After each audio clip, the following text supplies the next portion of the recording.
নারীকে নিজের পায়ে দাঁড় করানোর গুরুত্ব যদি এত বেশি বুঝবে আজকের এই সভ্যতা, তাহলে রিসিপশনে কেন ইয়াং মেয়েকে বসানো হয়, রিসিপশনে কেন বৃদ্ধা নারীকে বসানো হয় না? অন্য চেয়ারের চাইতে এই চেয়ারটাতে মেয়েদেরকে কেন বেশি বসানো হয়? এর উত্তর কি আমাদের কারোর কাছে অজানা? রিসিপশনে আমার বোনদেরকে বসিয়ে চাকরি দেওয়ার নাম করে, স্বাধীনতার নাম করে তাদেরকে বসিয়ে কাস্টমার এবং ক্লায়েন্টদের চোখের ক্ষুধা মেটানোর সুযোগ করে দেওয়া হয়েছে, তাদেরকে অপমান করা হয়েছে।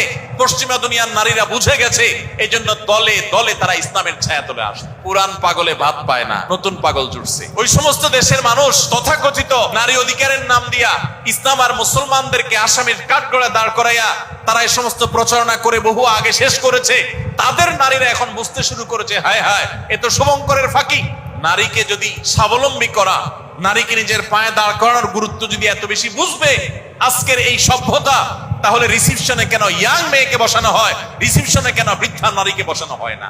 চাকরি কি যুবতী মেয়ের বেশি দরকার না বৃদ্ধার বেশি দরকার? বৃদ্ধার বেশি দরকার, কারণ বৃদ্ধা বেচারি হয়তো বুড়া মরে গেছে, উপার্জন করতে পারে না, ছেলে মেয়েরা দেখে না, বৃদ্ধাদের কষ্ট তো বেশি হওয়ার কথা। কই, বৃদ্ধা নারীকে তো চাকরি দেওয়া হচ্ছে না, তাকে তো রিসিপশনে বসানো হচ্ছে না। আর রিসিপশনেই কেন মেয়েকে বসানো হবে? অন্য চেয়ারের চাইতে এই চেয়ারটাতে মেয়েদেরকে কেন বেশি বসানো হয়? এর উত্তর কি আমাদের কারোর কাছে অজানা?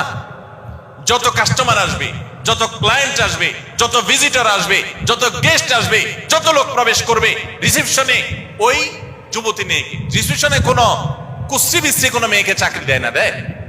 কোন বৃদ্ধকে চাকরি দেয়? সুন্দরী যুবতী দেখে দেখে বাছাই করে করে দেয়া হয়। কারণ কি?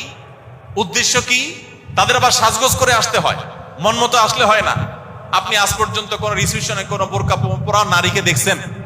কারণ কি? বোরকা পরা নারী কি নারী না? তার যদি চাকরির দরকার হয় কোন কোম্পানি তাকে রিসিপশনে বসায়, কারণ কি?